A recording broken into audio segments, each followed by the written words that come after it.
এমন উইকেটের আচরণ কেমন টাইগাররা জানে।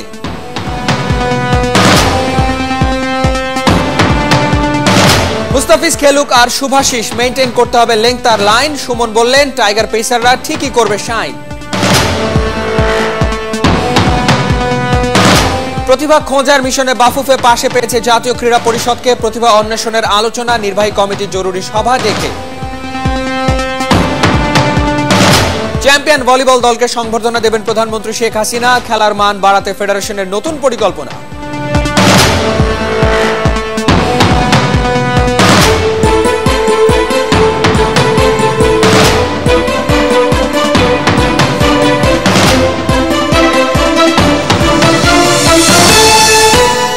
স্বাগত ৭১-এর খেলা যোগে, আপনাদের সাথে আছি আমি ফাহিম রহমান।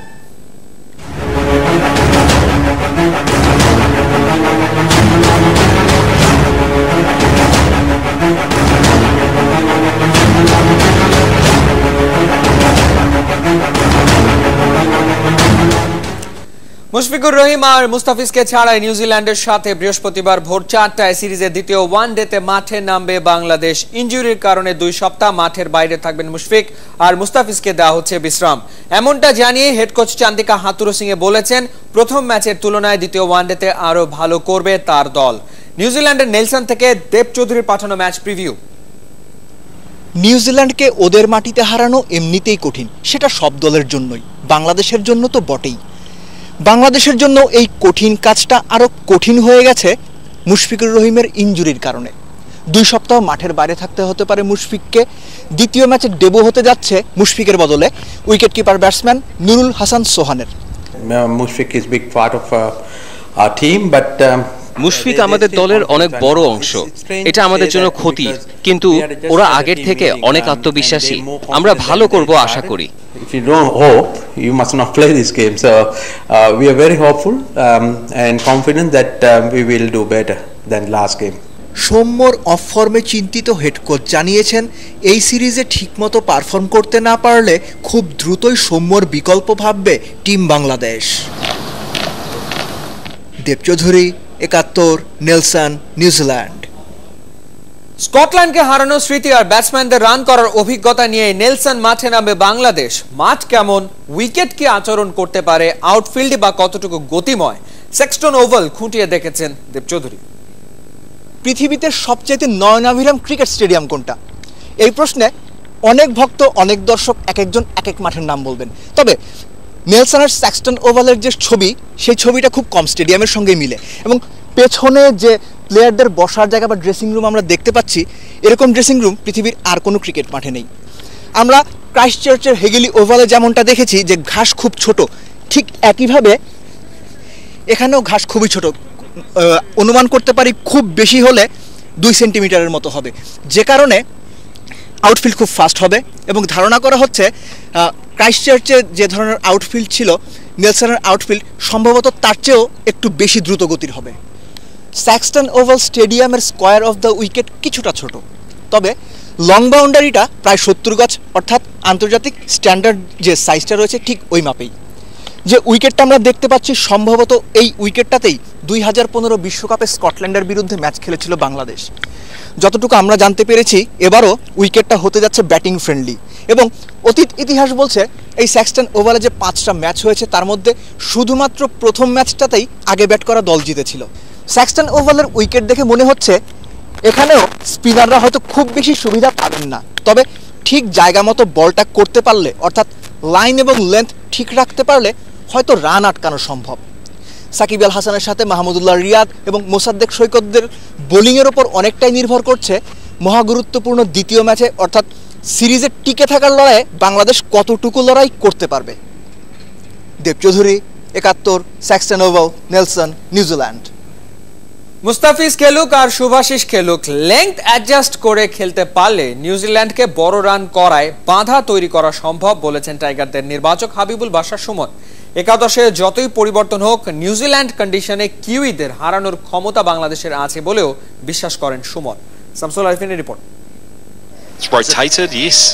নিউজিল্যান্ড থেকে খবর আসছে 3 পরিবর্তন নিয়ে একাদশ গড়তে পারেন প্রধান কোচ হাথুরুসিংহে। মুশফিকের ইনজুরিতে সোহানের অভিষেক নিশ্চিত।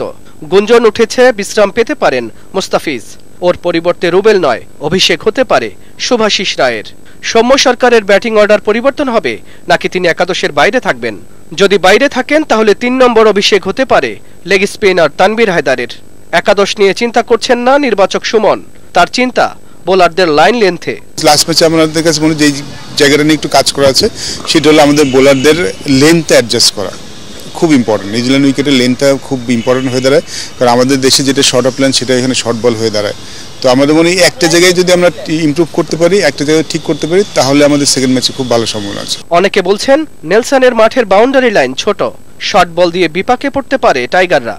সুমন মানছেন না। ছোট মাঠ যে বলে যে খুব বেশি চিন্তিত হতে হবে এমন কোনো আমার কাছে মনে হয় না। উইকেটটা, হ্যাঁ উইকেটটা কেমন, দ্যাট ইজ মোর ইম্পর্টেন্ট।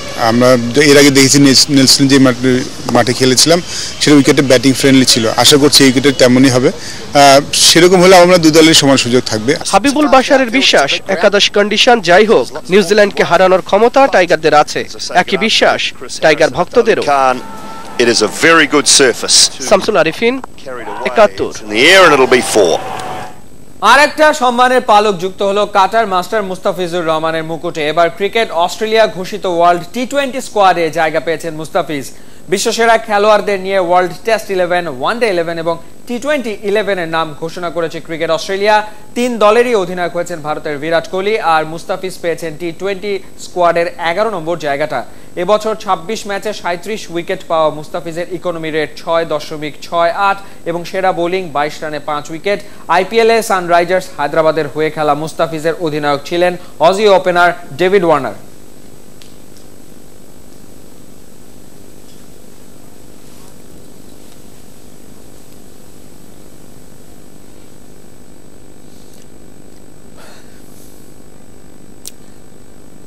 ঘরের মাঠে দক্ষিণ আফ্রিকাকে হারাতে তৈরি হচ্ছে বাংলাদেশ জাতীয় নারী ক্রিকেট দল। অনুশীলনে ফিটনেসে বেশি জোর দিচ্ছেন জাহানারারা, তবে দুশ্চিন্তার জায়গা ব্যাটিং, সেটা কাটিয়ে উঠতে বদ্ধপরিকর ক্রিকেটাররা।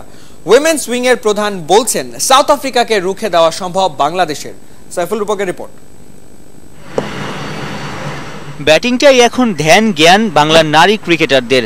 গেল মাসে থাইল্যান্ডে ভরাডুবির পর উঠে এসেছে ওদের ব্যাটিং টেকনিকে দুর্বলতা। টপ অর্ডারের বেশিরভাগই খেলেছেন অ্যাক্রস দ্য লাইন, অ্যাটাকিং মুডেও ব্যাট চালাতে ব্যর্থ হয়েছে ওরা। 12 জানুয়ারি থেকে দক্ষিণ আফ্রিকার সাথে 50 ওভারি লড়াই। কক্সবাজারে 5 ম্যাচের ওয়ানডে সিরিজ ছুটি কাটিয়ে এখনও ক্যাম্পে যোগ দেননি ইংলিশ হেড কোচ ডেভিড ক্যাপেল। ধারাভাষ্য দিতে সিলেক্টর ও ম্যানেজার আতাহার আলীও আছেন নিউজিল্যান্ডে। সহকারী কোচের তালিমে এগোচ্ছে রুমানারা। এত কিছুতেও এই মেয়েদের উপরেই ভরসা বিসিবির। মেয়েদের কমিটমেন্ট কতটুকু, কে কীভাবে খেলবে এবং ব্যাটিং লাইন আপটা কীভাবে হবে এবং কার টোটাল যারা 1, 2, 3, 4, 5, 6 থাকবে তাদের কাজটা কি হবে, টোটাল ব্যাপারটা একটু সিরিয়াসলি কোচের সাথে বসে আলাপ আলোচনা করে। প্রতিপক্ষ দক্ষিণ আফ্রিকা বলে ঘরের মাঠে আসা দেখতেই পারে বাংলাদেশ। 3 বছর আগে ওদের বিপক্ষেই ওয়ানডে সিরিজ জিতেছিল সালমারা। তবে মাঝের সময়ে আফ্রিকার নারীরা নাকি বাংলার চেয়ে এগিয়েছে বেশ। নিজেদের সেরাটা না দিলে পড়তে হবে আরো লজ্জায়, বলছেন ক্রিকেটাররা। এত হার্ডওয়ার্ক করাচ্ছে, মানে আমাদের জন্য অনেক ডিফিকাল্ট হয়েছে, তারপরেও আমরা এটা চেষ্টা করতেছি করার জন্য। ওরা অনেক আগেছে, সে তুলনায় আমরা ওদের কাছে অনেক ইয়া টিম, তো আমরা চেষ্টা করব তাদেরকে মানে হাড্ডাহাড্ডি লড়াই করার জন্য। ঢাকা পর্ব শেষে 3রা জানুয়ারি থেকে ক্যাম্প গড়াবে ম্যাচ ভেন্যু কক্সবাজারে। ছুটি কাটিয়ে সেখানেই যোগ দেবেন হেড কোচ ক্যাপেল। সাইফুল রূপক, 71, ঢাকা। 26 তারিখ পর্দা উঠেছে সাফ উইমেন্স চ্যাম্পিয়নশিপের। তবে টুর্নামেন্টে বাংলাদেশের যাত্রা শুরু বৃহস্পতিবার। প্রতিপক্ষ আফগানিস্তান। 3 দলের ডেথ গ্রুপে প্রথম ম্যাচে আফগানদের 5-1 হারিয়েছে ভারত, তাই আফগানিস্তানকে হারালেই বাংলাদেশ উঠে যাবে সেমিফাইনালে। মেয়েদের লক্ষ্য আর সম্ভাবনা নিয়ে কোচের সাথে কথা বলেছেন সহকর্মী নাবিল কাসার। আমরা সবাই জানি ফুটবলে কোচই সর্বেসর্বা। বয়সভিত্তিক লেভেলে বাংলাদেশ নারীদের যে উন্নতি তার মূল কারিগর বলা যায় ওদের কোচ গোলাম রাব্বানী ছোটনকে। কথা বলবো তার সাথে। ছোটন ভাই, আমরা জানি এই লেভেলটা কিন্তু একেবারেই ভিন্ন, সাফ চ্যাম্পিয়নশিপ, জাতীয় পর্যায়ের খেলা। তো আফগানিস্তান ভারত প্রতিপক্ষ, আপনাদের অনুশীলন কেমন হয়েছে? হ্যাঁ, অনুশীলন আমরা ঢাকায় যেটা আপনার আগস্টে এফসি 16 কোয়ালিফাইং রাউন্ড হয়েছে, তো ওটা আমরা শেষ করার পরে যখন আমরা কোয়ালিফাই করি তখন থেকে সেপ্টেম্বর থেকে আমাদের ক্যাম্প নিয়মিত চলেছে এবং সাফের ডেট ঘোষণা হয়েছে নভেম্বরের 1 তারিখ থেকে। আমরা সিনিয়র খেলোয়াড়দেরকে নিয়ে আমরা একসাথেই প্রস্তুতি শুরু করেছি। গ্রুপটা যদি একটু বিশ্লেষণ করি, ভারত কিন্তু আমাদের চেয়ে নামে ভারে এগিয়ে, আফগানিস্তানকে কি মেইন টার্গেট বলা হবে না? হ্যাঁ, অবশ্যই, কারণ আপনার ইন্ডিয়া অনেক শক্তিশালী দল, সাউথ এশিয়া তারা সবসময় চ্যাম্পিয়ন। আমাদের আফগানিস্তানের ম্যাচের সাথে আমাদের খুবই গুরুত্বপূর্ণ খেলা, আমরা ওইটা বিবেচনা করে আমাদের খেলোয়াড়রা প্রস্তুত। কালকের ম্যাচে আমাদের 100% দিয়ে আমরা জয় নিয়ে ইনশাল্লাহ সেমিফাইনালে পৌঁছাবো। হিসাবটা কিন্তু একেবারেই সোজা সাপটা। আফগানিস্তানকে হারিয়ে বাংলাদেশ পূরণ করতে চায় প্রাথমিক লক্ষ্য, সেমিফাইনাল খেলা। নাবিল কায়সার, 71, শিলিগুড়ি, ভারত। সারা দেশ থেকে প্রতিভাবান ফুটবলার বাছাইয়ের প্রতিশ্রুতি দিয়েছিলেন বাফুফে বস কাজী সালাউদ্দিন। এবারে সেই প্রতিশ্রুতি মতো কাজ শুরু করেছেন। নির্বাহী কমিটির জরুরি সভা ডেকে সেরেছেন প্রতিভা অন্বেষণের খুঁটিনাটি ত্রুটিগুলো। তৃণমূল থেকে প্রতিভা খোঁজার মিশনে বাফুফে পাশে পেয়েছে জাতীয় ক্রীড়া পরিষদকেও। উপলব্ধি রিপোর্ট। ভুটান ব্যর্থতার পর টনক নড়েছে বাফুফের, জোর দিয়েছে বয়স ভিত্তিক দলে। মালয়েশিয়া থেকে সুপার মক কাপে প্লেট শিরোপা জিতে বাফুফের স্বপ্নের পালে হাওয়া লাগিয়েছে অনূর্ধ্ব 14 দল। বয়স ভিত্তিক দলের সাথে সারা দেশ থেকে ফুটবলার খোঁজার মিশনে নেমেছে ফেডারেশন। তৃণমূল থেকে প্রতিভা তুলে আনার খুঁটিনাটি আলোচনা করতেই বাফুফের জরুরি নির্বাহী সভা। আলোচনায় উঠে এসেছে এনএসসির প্রতিভা অন্বেষণ প্রকল্প। সোর্স যাই হোক, বাফুফের চাওয়া বেশি বেশি উঠতে ফুটবলার। আমরা গ্রাসরুটে কাজ করছি অনেকদিন ধরে এবং এটার প্রায় 3/4 কাজ হয়ে গেছে এবং আমরা যা দেখেছি according to my coaches advice and all that, এটা ভালোভাবেই হচ্ছে এবং there are lot of young players all over the country. আমরা অ্যাকচুয়ালি ফাইনালি ওটাকে বেছে নিয়ে আসতে চাচ্ছি। প্রতিভা অন্বেষণ আর প্রশিক্ষণের জন্য 15 কোটি টাকা বরাদ্দ পেয়েছিল জাতীয় ক্রীড়া পরিষদ। অন্যান্য ফেডারেশনের সাথে বরাদ্দ মিলেছিল বাফুফেরও। এই এতদিন যে কাজ হয়েছে 3-4 মাস, তার সামারিটাকে আপডেট করা এবং সব মেম্বারকে জানানো যে এটা কোন পর্যায়ে আছে এবং কি কি আছে।